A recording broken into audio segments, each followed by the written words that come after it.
Hello and welcome to the program. I'm Meredith Kusa, filling in for your regular host, John Eggins.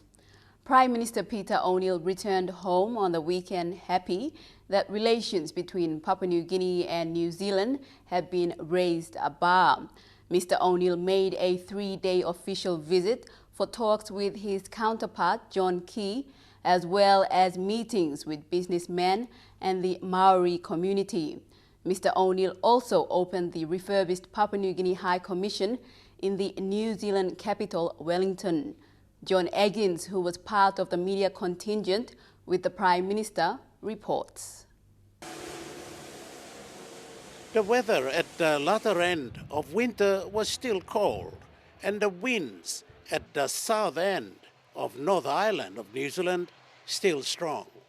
It forced this Air New Zealand Airbus to abort landing at the Wellington airport.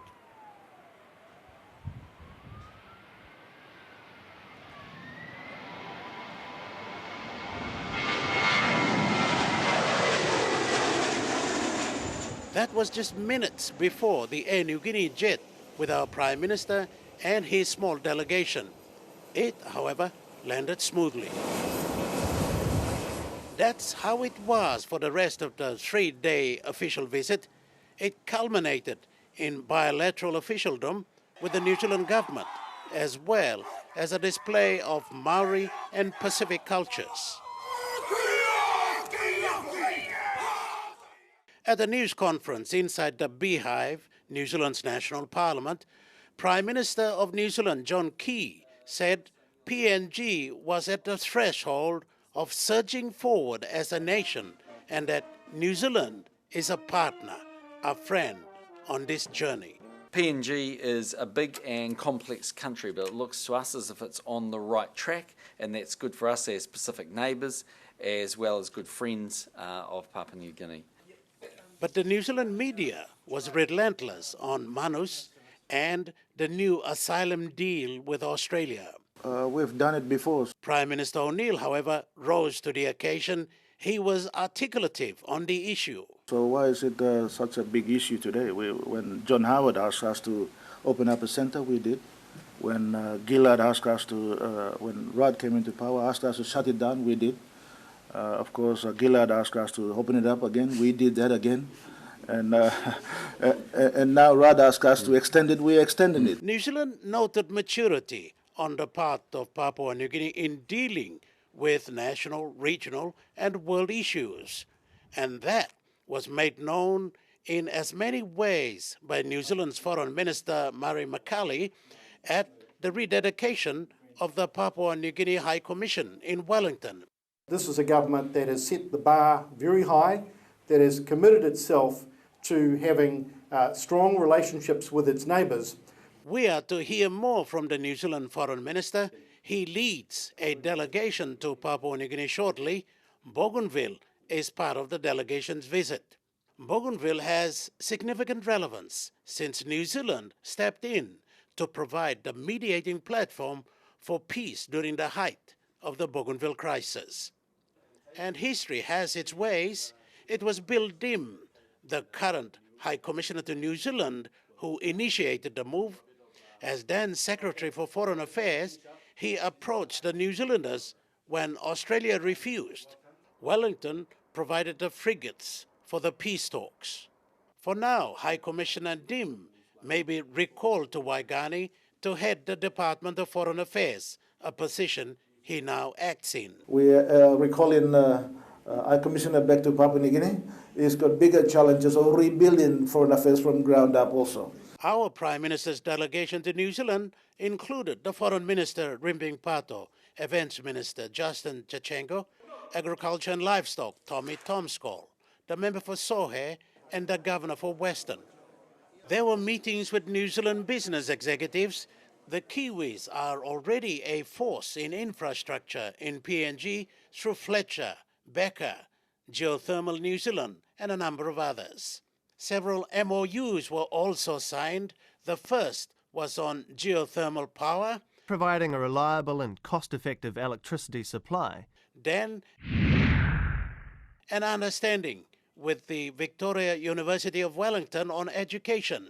all of which will assist greatly in the development of this powerhouse Pacific nation.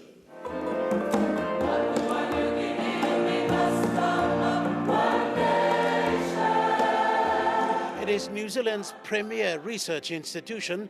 A number of Papua New Guinea students are now completing their PhDs there. The Prime Minister completed his 3-day official visit to New Zealand with a call on the indigenous people of this country, the Maoris. The interest here was how the 700,000 Maoris engage themselves in ensuring services and governance at the community level. He wanted to see if an appropriate model could resonate with his government's service delivery policy.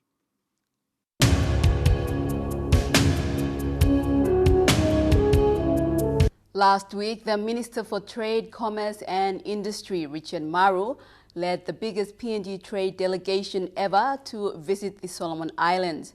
There were 3 objectives for the visit: to identify market opportunities for PNG products, look at investment opportunities, and tell investors in the Solomon Islands about investment opportunities in Papua New Guinea. Many of the attendees, mostly from the private sector, were satisfied with the outcomes of the mission following the exchanges between manufacturers and importers from both sides. Reporter Deli Bagu was part of the PNG delegation. Minister Maru led an over 70-member strong PNG trade and investment delegation, including a large private sector contingent and officials from Foreign Affairs, Commerce and Industry, and the Investment Promotion Authority. Secretary for Trade, Commerce and Industry John Andreas and the Managing Director for Investment Promotion Authority Ivan Pomaleu also accompanied the delegation. The delegation was given a rousing welcome at the Heritage Park Hotel in Honiara.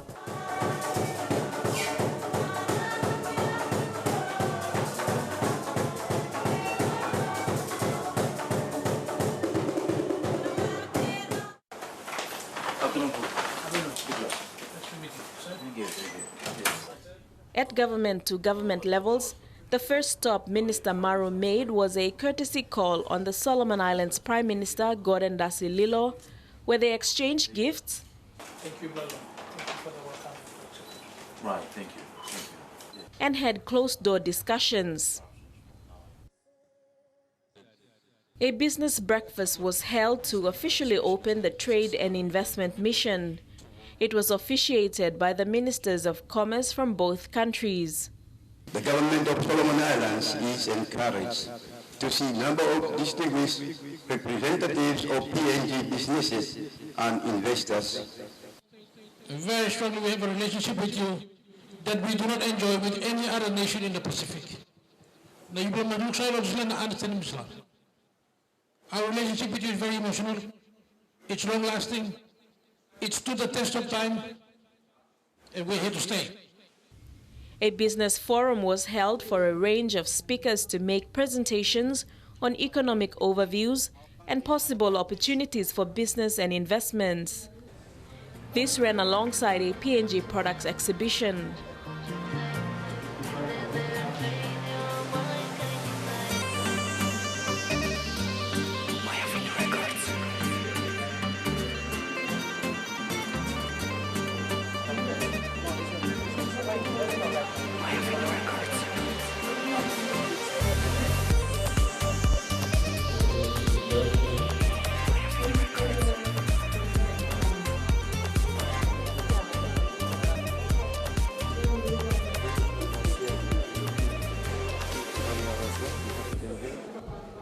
Minister Maru also had bilateral meetings with the Solomon Islands Minister for Foreign Affairs and External Trade and the Minister for Commerce, Industry, Labour and Immigration, Elijah Muala.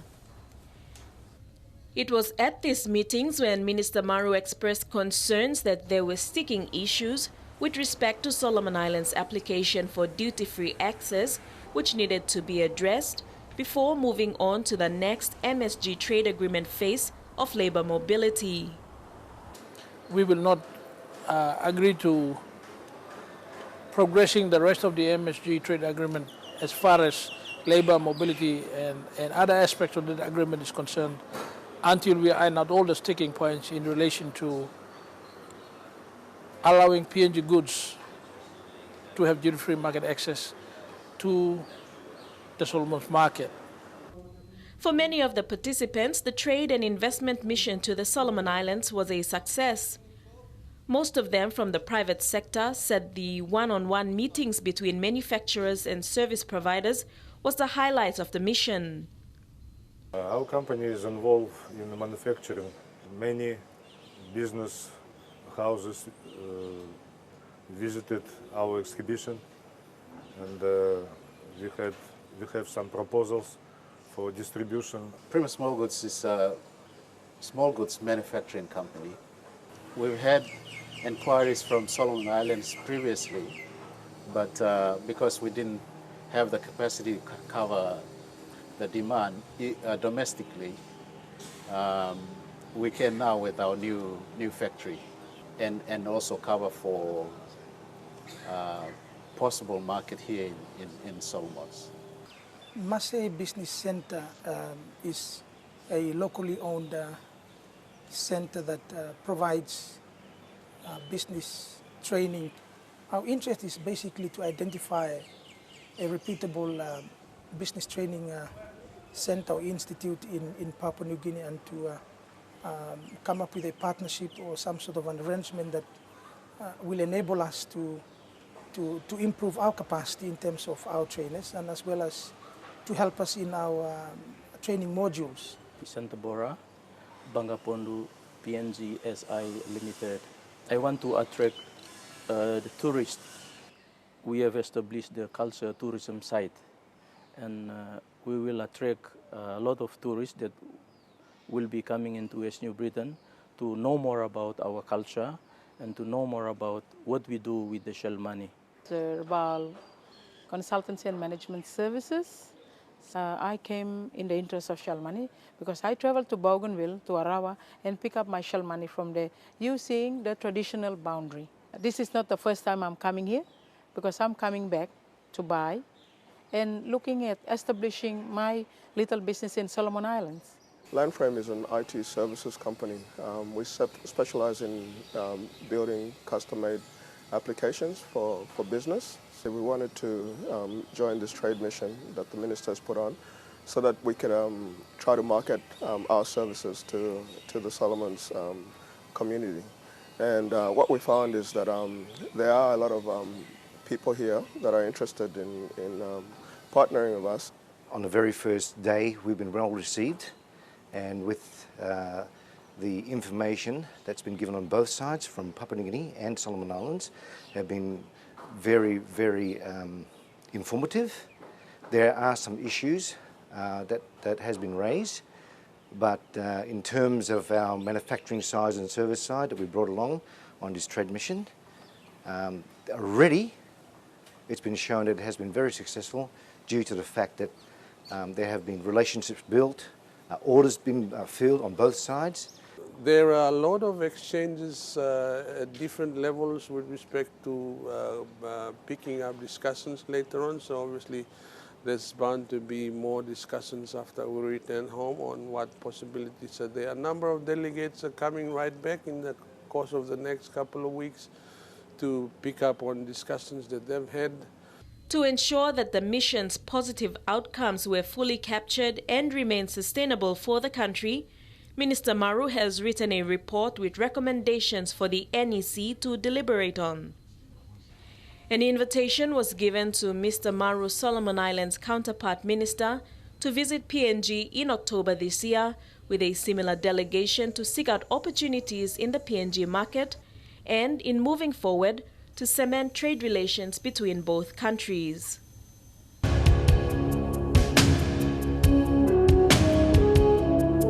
The Air Services Agreement signed by Prime Minister Peter O'Neill and Indonesian President Susilo Bambang Yudhoyono in June has bared fruit.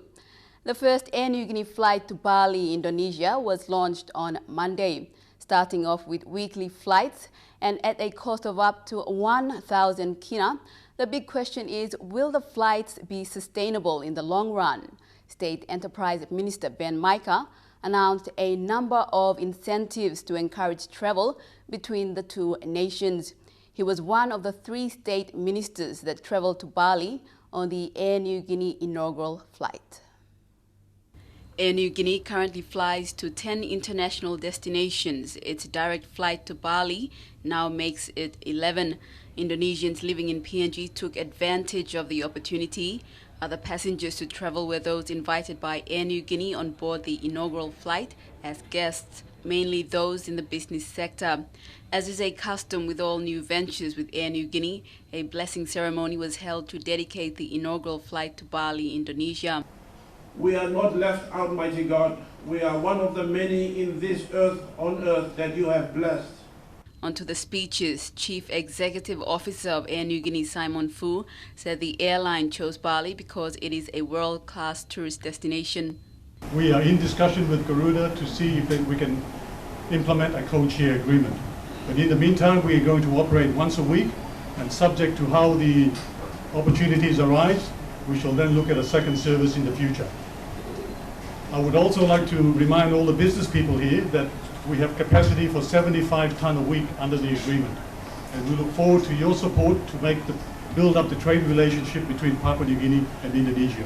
Indonesia's ambassador to PNG, Andreas Sitepu, said it was about time the two nations engaged more, especially on the people-to-people level. We believe that a lot of or endless opportunities will come up in this coming future. Minister for Trade, Commerce and Industry Richard Maru saw it from an economical point of view. He said Indonesia is the market he would like to focus on. Its population of over 200 million represents opportunity, and the cost of doing business there is cheaper in comparison to PNG.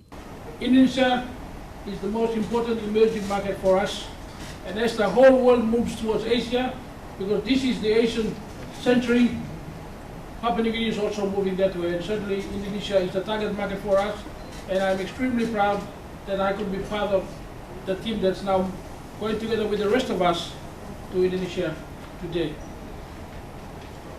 We discussed in Cabinet, and I want to tell you our intention now is to make sure that we have another team going to Indonesia, our trade delegation before the year is up. I want to announce to Air Niugini today.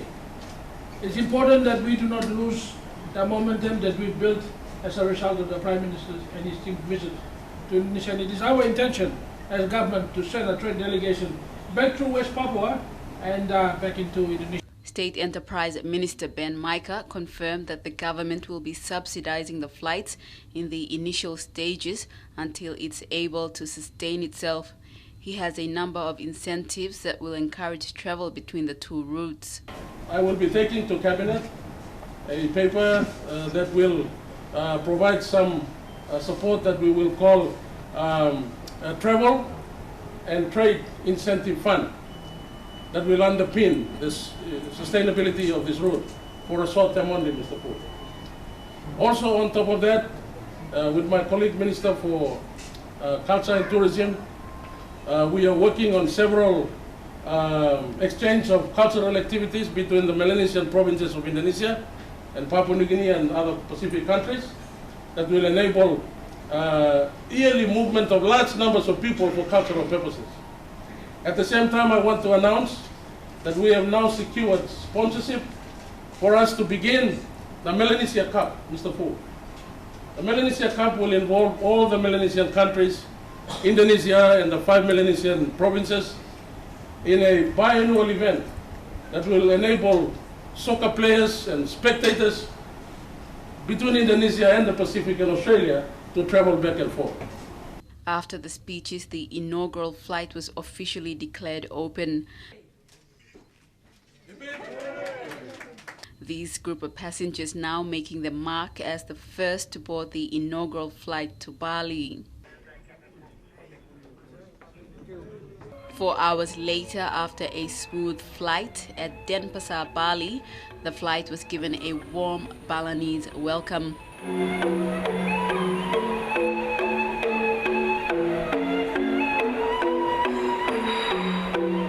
Waiting dignitaries included PNG's ambassador to Indonesia, Peter Ilau. Papua New Guineans gathered here this evening. I'm also very proud that New Guinea has finally arrived to Indonesia. It creates not only physical connectivity as an aero bridge between PNG and Indonesia, but also the people-to-people connectivity between Indonesia and Papua New Guinea. I hope both countries will benefit from this new route, both in business and leisure. Air New Guinea this year celebrates its 40th anniversary. It's a company that which the people of Papua New Guinea, we are very proud. This is not the first time for the airline to fly into Indonesia. There were flights to Jakarta back in the 1970s before the road connecting Vanimo to Jayapura was built. Bali is said to be an ideal tourist destination the world over. It has a tropical climate and is very safe. Indonesia as a whole profits greatly from the tourism dollar obtained from Bali. The following day, a special dinner was held at the Discovery Kartika Hotel. A carefully crafted Air New Guinea cake, the main attraction. After the dinner, the delegation made their way to the airport, returning to the land of the unexpected. And the affairs of the week, your regular host John Eggins will return for next week's program. Until then, I'm Meredith Kusa. Good night.